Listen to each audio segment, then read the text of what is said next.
Orofo be da se am bi mra anapenso mfanzi baka se memo achi o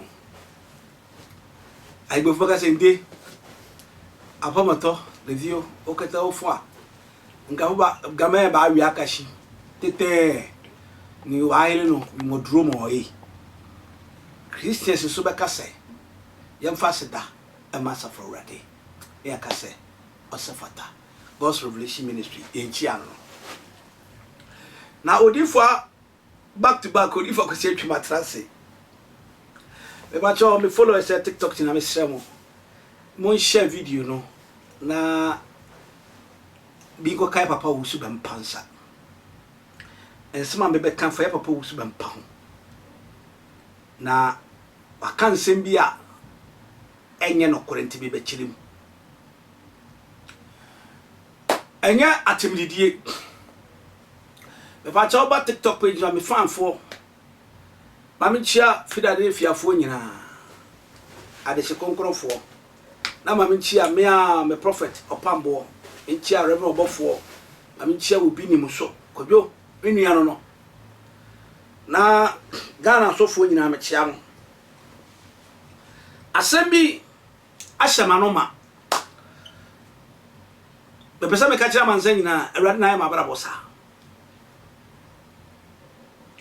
orofo nipa e frero ba suru no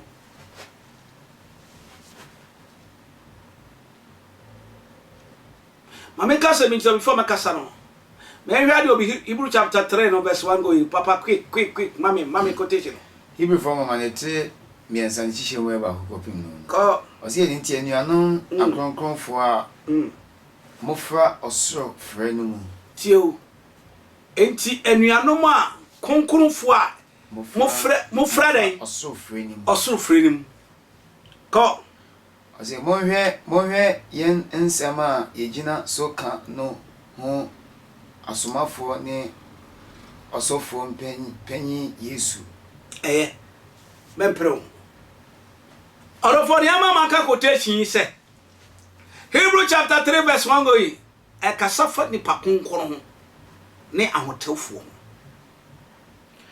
na na pe ma betra se nyese bia manisa papa wusu bempa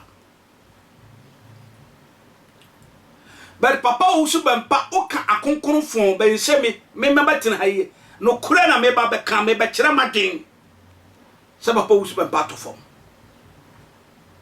sana trane ka akonkonfo no onka ho biu we see the person or your MPP political activist me bro frère collect ana je sais me contenir trentino na asemo America no ya wo mamu ana 2016 papa wusu be pade na so da beto so se ono na kufu ado anwini a yenhye na so da ya tiase owi osisi ya na kufu ado sisu ansuo beto ambam papa yankasa asa etwa ne ho o menchia ye urade yakopo menchia papa di family Church of Pentecost menchia me na retire Jehu Akaboa the third nana ichara pai mo aroba haro aron masukota eyosu nchia sese aboto afo ho enti be ma minister nana na wa yajeso minister baashi is a hard time I can no cranche papa obusu bempa ananu ya niama me be kasa nka me nkaso mi hu ade bia na dwu wei iti na me be ba be kasa no na maka kire no kura kire papa obusu bempa se oboa baumia se wa envelope mu na ade ko ma papa obusu bempa o deceive totally na me kodu aseba anadwi mi hunsa bosome mienu anka aka memu asase so ka se entafo na ba ko ani makata na ba ko ne hye sumne ntumi bright papa ba ko bright ba ko na bright no eyi emo fita ene yehwegu adem yehwegu adem na wo poto bebre mu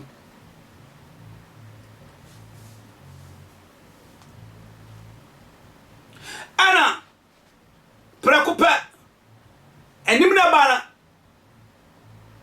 eye drama mama anim ene chance on fa mu we nyina nko bep eno mo kire ne se oye mistake ne kata na nim be ba to tieri o be se ya bie su no on ma nipa mo ho ban but asema papa ne ka sa ne mesere mo mama bofo mo ho ban enti papa usu bempa o sa be kan se ye de MPP a hye gauge mu enti papa usu bempa yi susu ampa se me pese me pisa se Bible say ni papa di o man so a o man ne chi ni papa ni fo di o man so o man ne be hia pi me pese papa usu bempa wo wanu masem atiefo mo me tie keto papa usu bempa ba out to say Omun kete ne kufar so mani mo edi.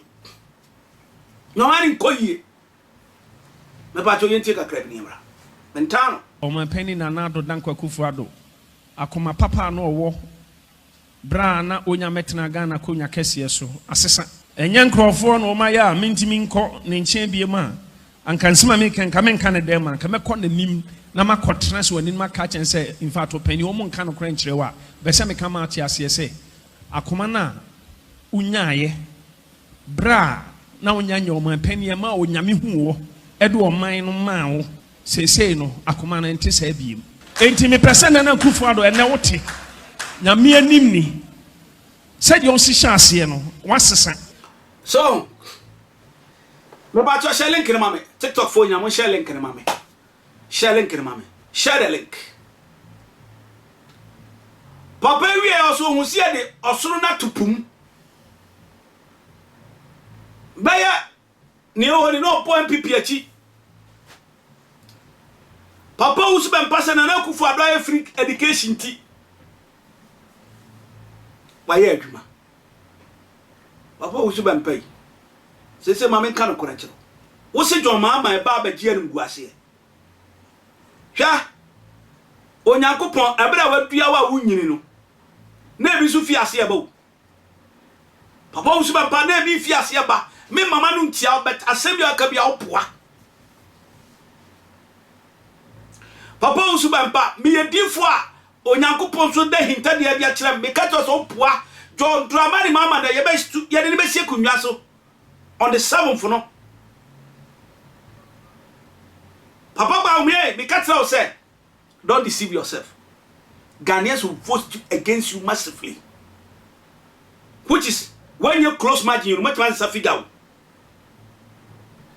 Papa usben pagba omi aba wa so ko fa kunwa ma ni tena mu wo ye yanko me catch us sa wo se we sunsun ni padia san ko biem na sa ko hwa de asi o John Dramani mama abra bo mo sunsun se dia abofo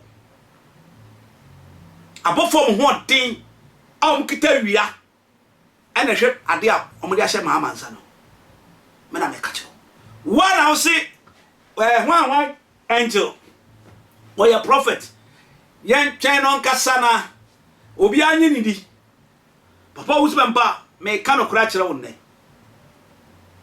se abedi pele azuma nesi omo boxing ena azumi aba akokora na nne azedogbe aba Kumasi boxer yombo yi waba me pa cho me catch so hu atwam o prophecy anya djuma bi papa se wan hwe wana mo yi a animguase abaji wo ma we mu no hu abaji wunsam mi hu sofo a ono ba bontin ka se utumi be kan 2016 2020 said John mama asufu adaka 4 nipa jiwudiye mama fi abamu na dollar ye 340 pesos we now say onyankopon de gba omi abese kunwa so no opo usu bampa we now say onyankopon de gba omi abese kunwa so no semino na tena classroom no na minim homa metimi boa ma abahu homa na minim homa eye de na me kire obi papa me come altar me gina so I say o prophecy wa share people no emma mu da na oboa me so be challenge you say to mama ebaba power hwade papa me show sectors bi obi a wo hwe mo TikTok bi a second day sit down adi for no maya manabro so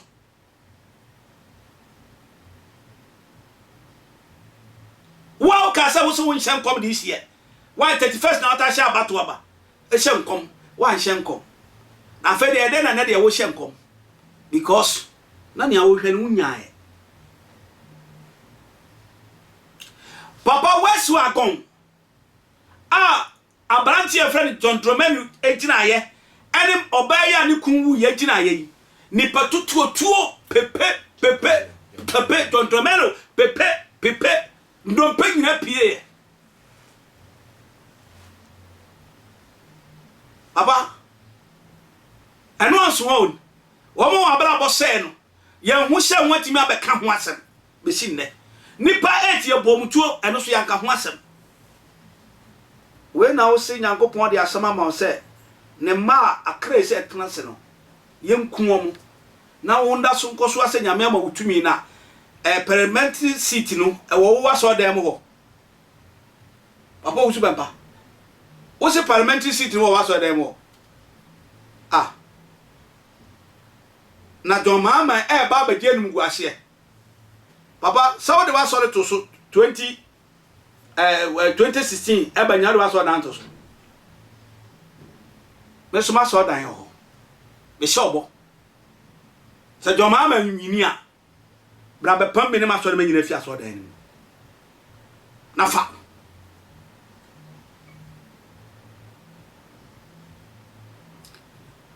adenti na ususu anum guase e de ma papa no papa wa no nsama san o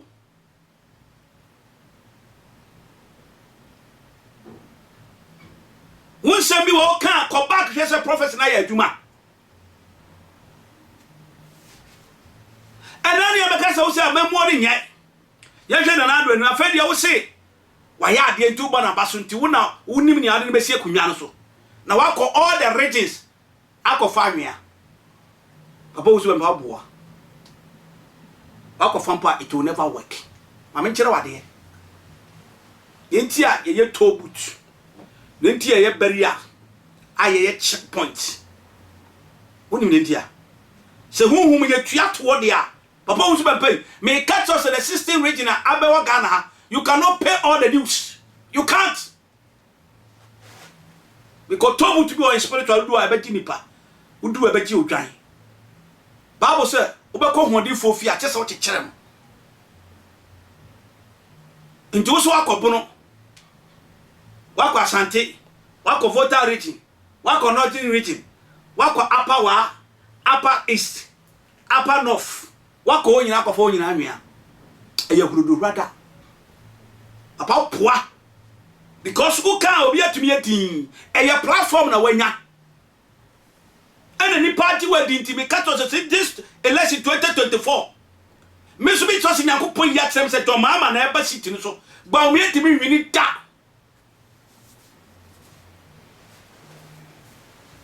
ya kanu kuranchiro opa na betu futuro egu ni pelu papa usu bempa o se ye ya konkurufo na konkuru ni utumi sigira wo se we MPP ni complete but this what you are doing you are telling the whole world that you MPP we political activists onya sofo I am telling you today edo ebia asofo yen kita ye credibility mu yi ye men ko fa this year 2024 election obi a wa sofo obi a wa shekom I see prophet Boatin is it kwesi Boatin o se wan obema prophet say hwe pulpit ya de a eho ye hu papa asofo ye gina ho re etirima ye dokodoko se sugar aye dokodoko se tofi aye dokodoko se ne fi oba no ni elu fi ho nkwasesem bia ba etirima ne yaka kwasesem bia ba etirima ne yaka Mami ka se micho me a me gina kwa sa ade na bi atomeda me gina property nipa ba so me preach sa me ma prophecy asase a me makota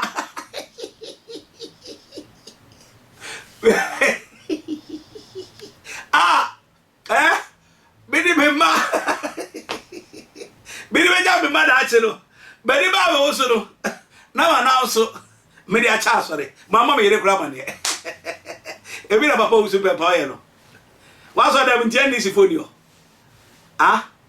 you are deceiving people nti o ma we mo ya di hu ye papa usu be pa koko na ye kan ozongo do o ban agia nti utumi twitches ko gina na pa be no enye wo ya o ban PP party nti no o ko ntoka kakra ni ya shemre mpa for ya brawo nti afedi e o start they are good papa usu be pa me kan sam chiro Mami agrada not te bosom so. Nso tamsika. E be so seed 31st we was for them. Am on discount to from to collection bomu. O koto fai. O wie no o disrespect. Papa, mami kase me so. There is a prophet e wo east you Anaba, sorry. 2016 ono bantasa no or say the voice of the people is the voice of God. Into your money in a soup. I think quantum for saying I'm in tea. Papa Subamba. And now that's why now property down there because any paper went here. Because about Unyabidi. I saw the man, Yaman bar. A so much crania and quite just a man of cram man. We now saw them on we are good rather. And I could father a yard dear. Yamana Basso. $3 40 pesos what he can pay. Petrol. Because papa was bound top to which coupon out. Which coupon and out. Opa catch we are singing. I say, John Mama, Sabi, your funny tomb. No be a messing cohe. Mosia the Sikagu, drum, bad in the city. Wusu or Sufua Daka. Papa has been nice to you. What I shall say, or Baba Jen was say, Papa, or Jen was say, I am beyond the wealthy. Sabia Bruce Sabia, Mama Jen was on the bow fear. Why are you so hypocrite? Papa was member. Why? Why somebody success in the prosperity life? No, I am so ambitious. You want to destroy it, you want to bring it down. What are you going to gain? As a prophet, as a man of God, people are eagerly waiting.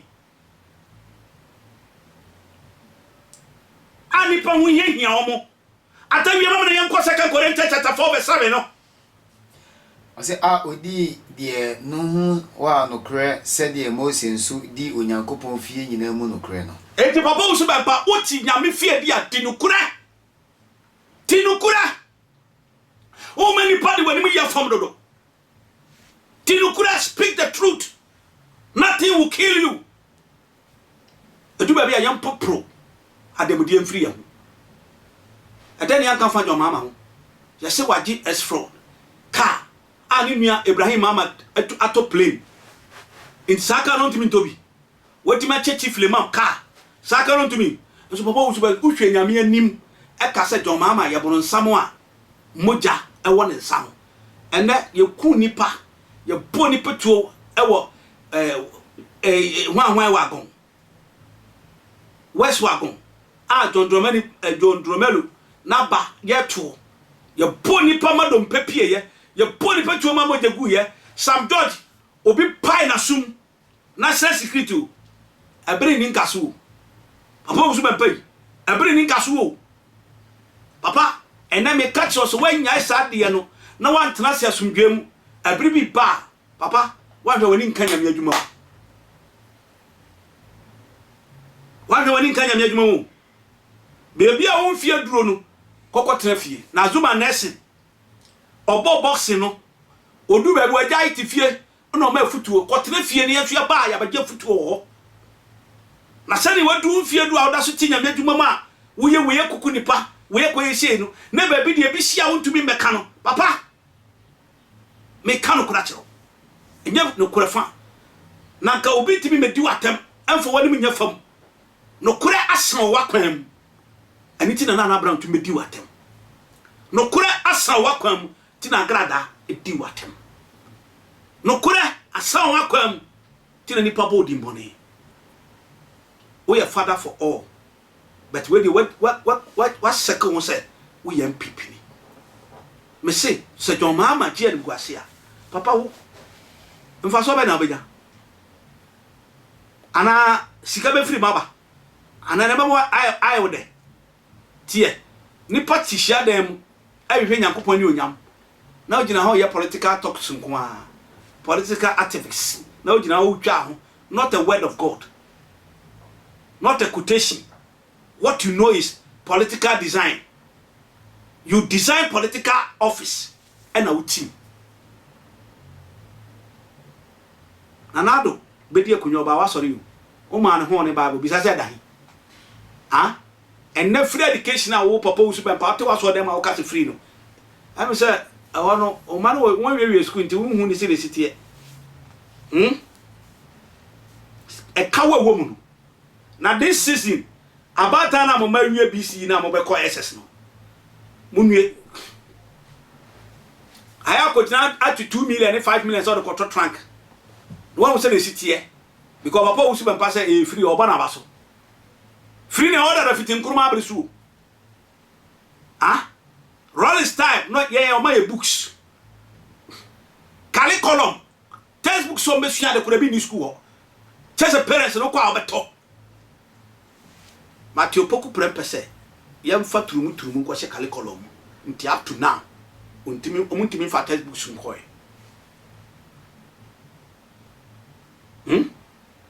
When papa was super power them. Kinka mame.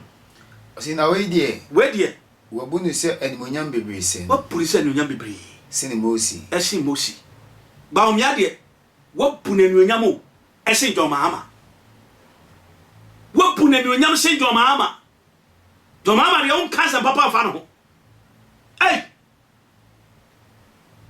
papa wo ba baka kakra o mesi eyenyini na ato enya prophecy wo gina prophet ni so asane a enkwala na twa ho ahia no ewe je ayesa wuti otumfo akonwa so oboa. You are deceiving the public and this time nobody is going to listen to you. And I'm telling you, sir,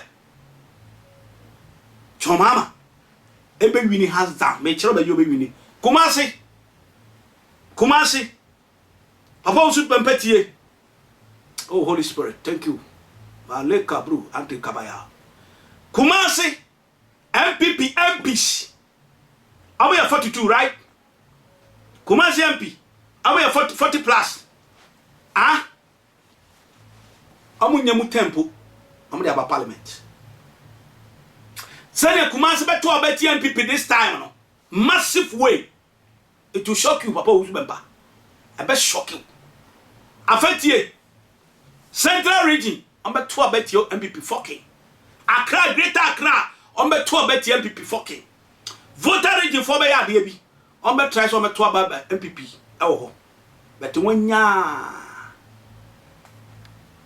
e for city papa ne friend Peter Amewu obe lusu this drastically Peter Amewu ni mu seat Peter Amewu na me say Peter Amewu be lusu ni seat say pom akoma yere be che no papa Uzubemba me jina so me nkoy o se dan o se efie biara obi na esie efie bia obi na esie na de oye ni o manyina ni onyankopon no ye nya manyina ni nyankopon ntia na papa wo so be papa so ji glory say we na be wini we na be esi papa yi won sama dosu and an wo jina ho a second now say wo de MPP for emehu no mo de osuna kwasha pum e hye gauge mu no and na what ma ko ye osuna hu ye ene pono nso so de ho efie pono e ho efie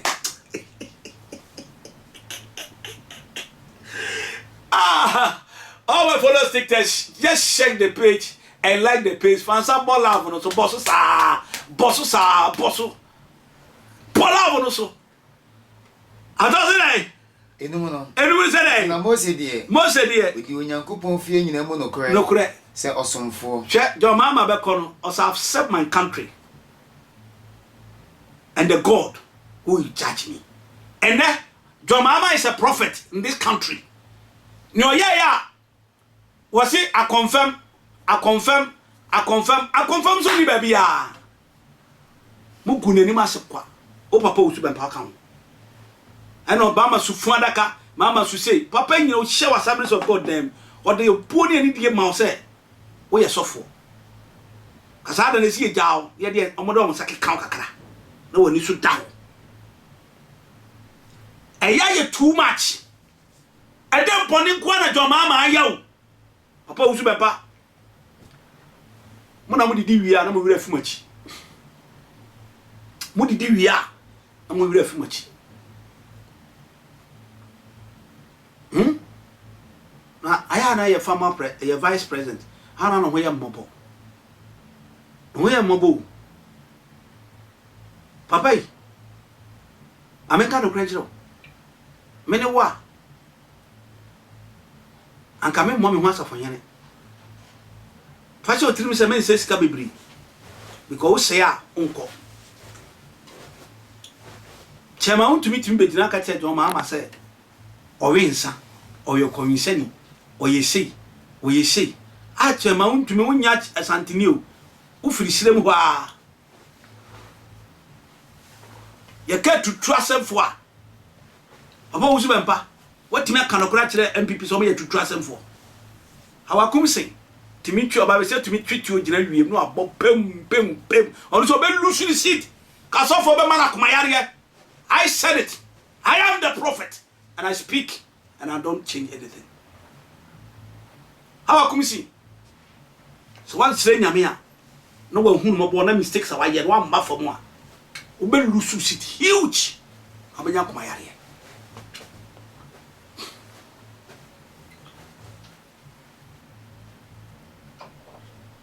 MPP me catch them say some to me the alanche mate ba ya anka hands down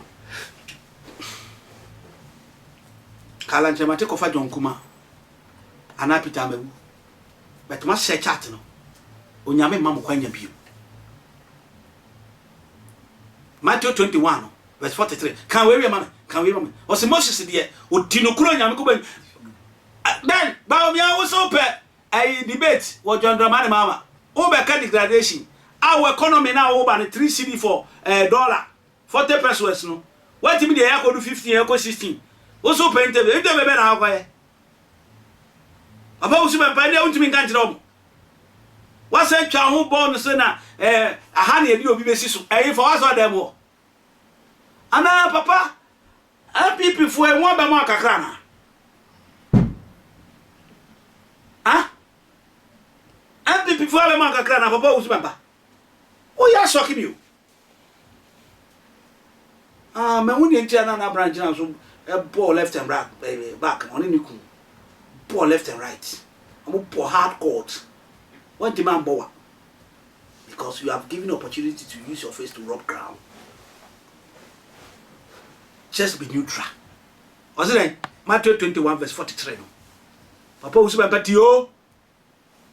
Ghana for name to say MPP enti ama ahonchire mfiri om so sa no tumfo ka che mama se om de kon ne ni bre ne betuom enti na be kan se enen so tie ni yo Ghana for de kon ne ni bre hwade am kan se wa cho America for mun tie Donald Trump back Donald Trump back Donald Trump back Togo for mo president Belusu. Togo mo president Belusu. Nigeria, there will be another exchange in the realm of the spirit. Ghana also, it will change. And no man can change it, what God has done it. Ghana before now, they are belefu past a prophet. They are belefu. Because I'm a periphone can tell me, I prophesy. Monkotia papa we prophet. Ebenado say. Ebenard.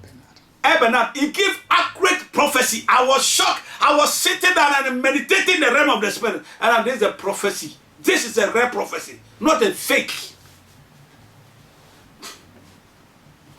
baby papa usu beti papa chance ba ko na didi mu nti umbre e mu ode me pa cho se wa dwen beti me bedi atem papa usu be kire na adwen yesu ye kire adwen se John Dramani mama Ghana so fo nyina mo sorry mo lift mo nsa na mo kanche Nyankopon se ye ni nyame ma na ti aso da anim and they are suffering when they sell they are not buying it ye ma me kodwa ye ntomo nyama nipa kakra bi na didi awurade hu mobo no fa John mama se na mama na nsoroma no on fa na mesisu December 7th no ye nkran John mama mfa ni hie kunwa no so na sofo am hie nkom no mo be num ho you regret ya tioma we mu akwara didi once a day eye sofo ofese on dey say to collection one esika fi akire ba envelope banti emfa no on your conscience why read quotation mama Matthew 21 verse 43 God already assembly cage see enti na mesemo say obeji onyankopon ahini no obeji ki papa usu be yaji fru say me na kitami odifo I challenge you me na kitami I am the holy the title and John Dramani mama is coming JDM life in college is coming to sit on the truth because Opabo are speaking Opabo can say the public to be the JDM is coming back. Donald Trump is coming back. Togo, lesson will change. Nigeria, lesson will change. It's our time we need to tell the people the truth. Nothing more, nothing less. Out of high attention TV. Mediani back to back. Urifo, Akosiempi. Speak the truth, not insult. Many diatem. Kanokore, manokore, enunyam, and so. Niame can say, Memma.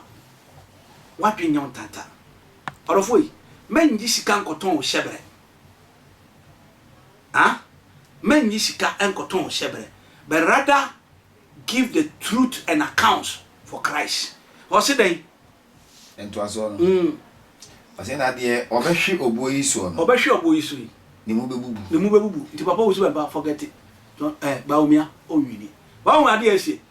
Untumia di mama temsa ti okakasi ye vote abanema John Baumia or see this December 7th election 2024 election go and vote for John Dramani mama first Baumia what see that he didn't hear that Nana Akufo-Addo so ekoka this era is Baumia era of this era is John Dramani mama era. And can you allow me to retract this statement? Nana you cannot retract. Sa na ko kasi ento aba we fama ni banda vanda point. When ni ba ho so no. Na ko so sie man kan ye kra na na poa wa ka wie. Wo ana wan pini da fam sie dwasa. Nana Nyankopon na ye wo sawo. Nyame ahira wadi wo fi na wie 8 years no.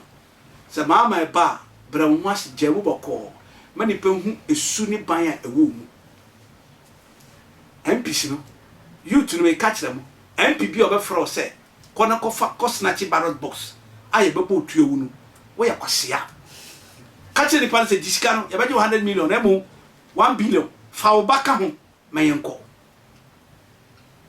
omo wi ale setan wa so mako gwa bro ko school ho na ehia fo ne bre ya ma me kodwama musu papa wusu be mpaso ohu ye dollar ekosoro ena wo kra bibi ba untimi yi papa wusu be mpaso ohu yo because e man police escort awo demo ba ntende awoni tirim papa wusu be ba me srawo Onyankopon de ahire man pipi bet won ntimi afa ban free mama wo bi sem pipi for so ntre ba bia wo see hospital from ntimi nchire who be send people after the one ongoing adana 111 ongoing $1 million no ongoing in Ghana fabric now me can say me ni prophet Eric question no crowd and you to ja Onyankopon honhom no nyame tumi na ho de eye kese now me can say ti onyame ade onyam na inhira emra wo so